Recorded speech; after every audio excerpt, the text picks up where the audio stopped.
Hello everyone, this is Charu Gupta and I welcome you all on Charu educate. आज के session में हम लोग बात करने वाले हैं Boeing E4B night watch that is called doomsday plane.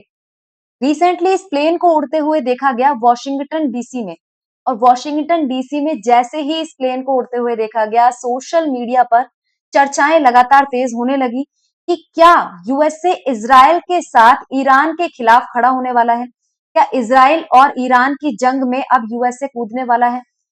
इस प्लेन को देखकर इस तरीके की चर्चाएं क्यों तेज हुई, क्या इस प्लेन की खास बात है और क्यों इस प्लेन को देखकर इस तरीके की चर्चाएं की जा रही है, ये सारी चीजें हम आज के सेशन में डिस्कस करेंगे।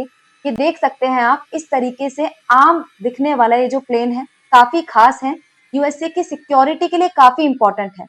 कैसे, देखिए। यहाँ पे सबसे पहले हम बात करते हैं कि इस फ्लाइट को उड़ते हुए देखा गया, इस एयरक्राफ्ट को उड़ते हुए देखा गया यूएसए के जॉइंट बेस एंड्रयूज से।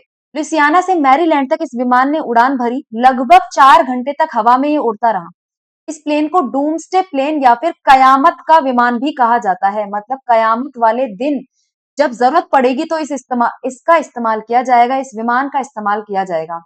ऐसी क्या खास बात है इस विमान के अंदर, आगे हम देखेंगे। लेकिन पहले आप ये देखिए कि किस चीज ने एक्स्ट्रा अटेंशन कॉट की।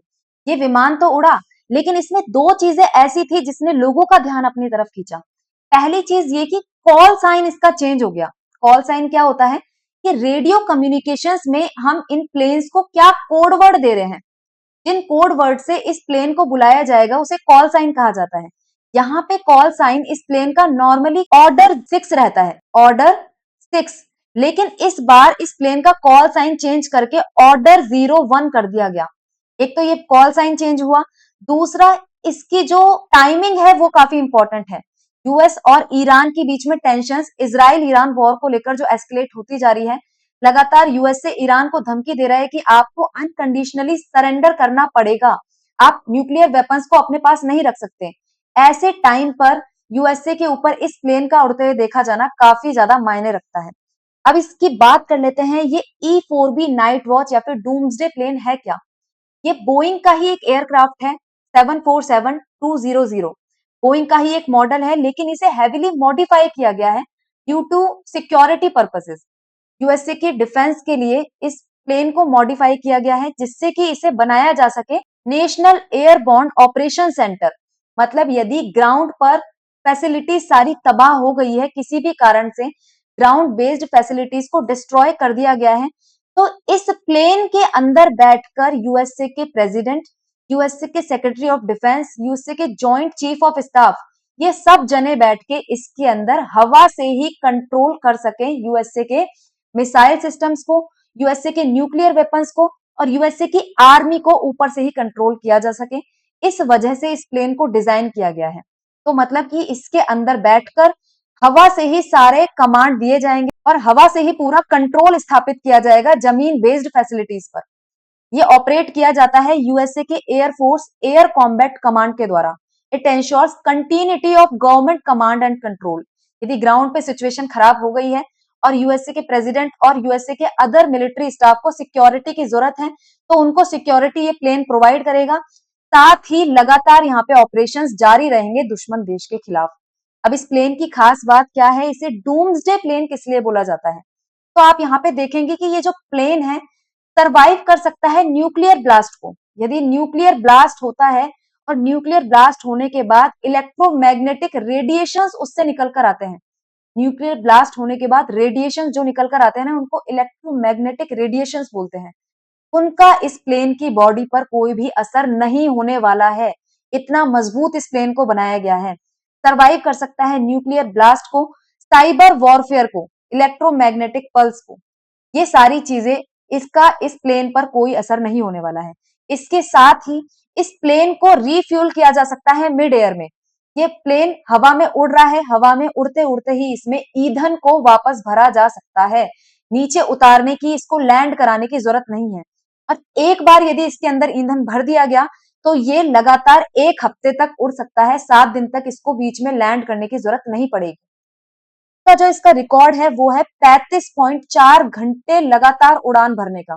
35.4 घंटे लगातार हवा में उड़ते रहा है ये प्लेन, ठीक है। During crisis the aircraft essentially becomes a flying pentagon. Pentagon किस लिए, पेंटागन है यूएसए का डिफेंस हेडक्वार्टर, जो कि पेंटागन में सिचुएटेड है।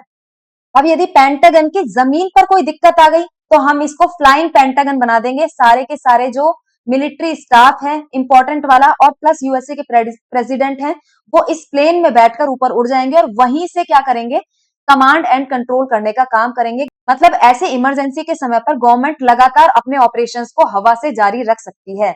इसकी यदि हम बात करें तो मेड बाय बोइंग इंजन जो इसके हैं, यहाँ पे इसका मॉडल आप देख सकते हैं।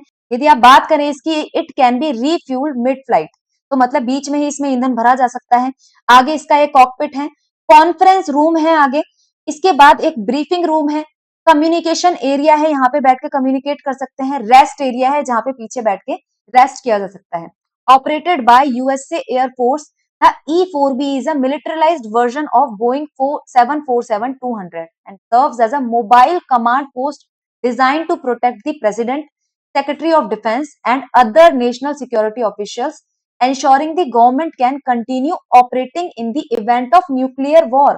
मतलब न्यूक्लियर वॉर होता है तो गवर्नमेंट हवा से ही क्या कर सकती है, कमांड एंड कंट्रोल कर सकती है, गवर्नमेंट हवा से ही ऑपरेट कर सकती है, उन्हें कोई खतरा ना हो इसके लिए इसकी बॉडी को भी इस तरीके का बनाया गया है कि न्यूक्लियर वॉर होता है, न्यूक्लियर रेडिएशंस निकलती है, न्यूक्लियर ब्लास्ट होता है, तो इस प्लेन को और इस प्लेन के अंदर बैठे हुए लोगों को किसी तरीके का खतरा यहाँ पर नहीं होगा। यहाँ पे यदि आप इस प्लेन की और भी बात करना चाहें तो क्रू इसके अंदर हमने क्या देखा, लगभग 112 लोग यहाँ पे बैठ सकते हैं। हाइट इसकी है 63 फीट और यदि इसकी बात करो आप लेंथ की तो 231 फीट है। लोडेड वेट जो इसका बिना कुछ सामान रखे हैं वो है 1,90,000 किलो। और यदि बात करें लोडेड वेट इसकी, यदि इसके अंदर कुछ आप आर्सेनल्स रखते हो या फिर लोग यहाँ पे बैठ जाते हैं, उसके साथ इसका वजन है 3,60,000 किलो। यहाँ पे आप देख सकते हैं ना 18 बंक्स एंड 6 बाथरूम्स, ये सारी चीजें। रे डोम है एक house of some nearly 67 different satellite dishes and antennas. यहाँ पे इस डोम के अंदर सैटेलाइट डिशेस और एंटेनाज लगाए जाएंगे जिससे कि ये वर्ल्ड के किसी भी कोने में यदि उड़ रहा है तो इसको कम्युनिकेट करने में कोई दिक्कत ना आए। यूएसए की धरती पर यूएसए के जो न्यूक्लियर वेपन्स हैं, यूएसए के जो मिसाइल डिफेंस सिस्टम है, यूएसए की जो आर्मी है, उनसे ये कम्युनिकेट कर सकता है दुनिया के किसी भी कोने से, क्योंकि ये किससे कनेक्टेड है, सैटेलाइट से कनेक्टेड है, इन एंटीनास से कनेक्टेड है। डेफिनेटली यदि ये किसी ऐसे एरिया में जाएगा जहां पे मान लो कि कोई ओशंस हैं या फिर कोई ऐसे एरिया है जहां पे सैटेलाइट के सिग्नल्स थोड़े कम आते हैं, वहां पे इसको काम करने में थोड़ी समस्या हो सकती है। अदरवाइज ये वर्ल्ड के किसी भी कोने में उड़े, ये यूएसए की धरती पर अपना कम्युनिकेशन आराम से बनाए रख सकता है और यहाँ पे कमांड दे सकता है कि आप आगे किस तरीके से चीजें आपको आगे करनी है। जैसे कोई न्यूक्लियर वेपन लॉन्च करना है तो ऊपर से ही इस हवाई जहाज से ही क्या कर दिया, कमांड दे दी कि इस वेपन को लॉन्च कर दो, इस मिसाइल से अटैक कर दो। आर्मी क्या करे, यहाँ से अटैक कर दे, इधर की तरफ से बॉर्डर पे अटैक कर सकती है। तो इस तरीके की कमांड इस प्लेन से बैठे बैठे राष्ट्रपति या फिर अदर मिलिट्री स्टाफ के द्वारा दी जा सकती है। अब इसके अलावा यदि बात की जाए, पहली बार नहीं है कि इस प्लेन को इस तरीके से इस्तेमाल किया गया है। 9/11 के समय जब 9/11 अटैक हुआ था, ट्विन टावर्स पे अटैक किया गया था, उस समय भी ये सर्कल करते हुए देखा गया था व्हाइट हाउस के ऊपर और उस टाइम पे भी प्रेसिडेंट जॉर्ज बुश को इस विमान में बिठाकर ही, इस प्लेन में बिठाकर ही अब्रॉड सुरक्षित पहुंचाया गया था। इसके साथ ही यदि आप 1995 की बात करें तो हरिकेन ओपल आया था यूएसए में, उस टाइम पे भी इमरजेंसी रिस्पांस के तौर पर इस प्लेन को काम में लिया गया था, इस प्लेन से कोऑर्डिनेशन बिठाया गया था। इसी तरीके से जब भी नेशनल या इंटरनेशनल क्राइसिस होते हैं तो उस समय इस प्लेन को काम में लेते हुए यूएसए में देखा जा सकता है। इसी वजह से यहाँ पे कयास लगाए जा रहे हैं कि अब यदि ये प्लेन उड़ते हुए देखा गया है तो डेफिनेटली इसके पीछे कोई ना कोई रीजन है। इसके साथ ही change in the call sign, ठीक है, कॉल साइन अभी इसका चेंज किया गया है। प्लस डोनाल्ड ट्रंप ने ईरान को जिस तरीके की स्टेटमेंट्स दी है, ईरान को जिस तरीके की चेतावनी दी है, तो वो चीज भी यहाँ पे देखने योग्य है कि ईरान के साथ यूएसए के टेंशंस काफी ज्यादा एस्केलेट होते हुए हमें दिखाई दे रहे हैं। इसके साथ ही यूएसए के प्रेसिडेंट हिंट कर रहे हैं कि वो इजराइल का साथ देने के लिए फुल स्केल पर इस वॉर में शामिल हो सकते हैं। वहीं पे ईरान की तरफ से जो रिस्पांस आया है, ईरान के सुप्रीम लीडर अयतुल्ला अली खमेनी ने कहा है कि यदि अमेरिका किसी भी तरीके से इस वॉर में शामिल होता है, अमेरिका किसी भी तरीके की मिलिट्री इन्वॉल्वमेंट इस वॉर के अंदर दिखाता है, तो it will result in irreparable damage to them, मतलब कि ईरान के द्वारा यूएसए को काफी बड़ा भारी नुकसान पहुंचाया जा सकता है। तो जैसे जैसे वॉर ये आगे बढ़ता जा रहा है वेस्ट एशिया में, ईरान और इसराइल के बीच चीजें एस्केलेट होती जा रही है, टेंशन आगे बढ़ रही है, वैसे वैसे हम देखते जा रहे हैं यूएसए भी अपनी तरफ से काफी तैयारी कर रहा है और उस तैयारी का ही पार्ट है इस प्लेन का इस वक्त पर देखा जाना।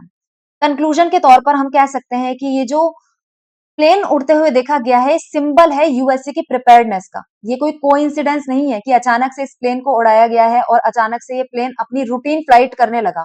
ये कोइंसिडेंस नहीं है, बल्कि यूएसए प्रिपेयर कर रहा है आगे आने वाले समय के लिए। आगे आने वाले समय में हो सकता है कि चीजें और वर्स हो, इजराइल और ईरान का वॉर आगे बढ़े, उस समय के लिए यूएसए अपने आप को अभी से प्रिपेयर कर रहा है। तो इस चीज को लेकर आपकी क्या राय है, ये भी कमेंट बॉक्स में बताइएगा कि क्या एक रूटीन फ्लाइट का पार्ट था या फिर यूएसए किसी बड़ी मिलिट्री अटैक की तैयारी में है। तो आज के सेशन में इतना ही था। मिलते हैं किसी नेक्स्ट मुद्दे के साथ नेक्स्ट वीडियो में। Thank you very much.